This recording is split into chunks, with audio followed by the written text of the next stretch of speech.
కేసీఆర్ గారు నేను కొడితే గట్టి కొడతా అని నేమన్నా చెప్పిన అయ్యా ఏందయ్యా కొట్టనికి అది ఏమన్నా ఫుల్లా ఆఫా గట్టి కొట్టనికి అని అడిగిన. చంద్రశేఖరరావు గారు ఈ వేదిక మీద నుంచి చెప్తున్నా, నీ గట్టి కొట్టాలంటే నీ కొడుకును వంగబెట్టి కొట్టు. ఎందుకంటే ఆయన తిరుగుళ్ళు చూడు, అటు చేసే వ్యవహారాలు చూడు. నీ బిడ్డను 2 చప్పరి, ఎందుకంటే లిక్కర్ దందాలో ఉండి ఈడ నిన్ను ఓడించిందే కదా, ఆడ కేజ్రీవాల్ కూడా మింగేసింది. నీ అల్లుడు భూదందాలు చప్పరి, నీ అల్లుని పట్టుకొని 4 గట్టిగా కొట్టు. వాళ్ళను కొడుకుని కొట్టు, అల్లుని కొట్టు, బిడ్డను కొట్టు, సడ్డకుని కొడుకుని కొట్టు, గట్టి కాదు కట్టె తీసుకొని కొట్టు. వీళ్ళు చేసిన దుర్మార్గాలు తెలంగాణ సమాజం చూసింది కాబట్టే నిన్ను గట్టిగా వంగబెట్టి కొట్టింది తెలంగాణ సమాజం అని చెప్పిన చంద్రశేఖరరావుకు ఆయనకు చెప్తున్నా. ఇక ఆయన ఊరిస్తున్నాడు, ఇక నేను వస్తున్నా బయటకి అని.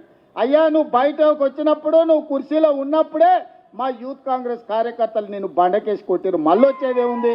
నువ్వు ముఖ్యమంత్రిగా ఉన్నప్పుడు, నీ పార్టీగా అధ్యక్షుడిగా ఉన్నప్పుడే మా యువజన కాంగ్రెస్ పిల్లలు నిన్ను బండకేసి కొట్టి ఓడగొట్టి ఇంట్లో ఊసబెట్టిరు.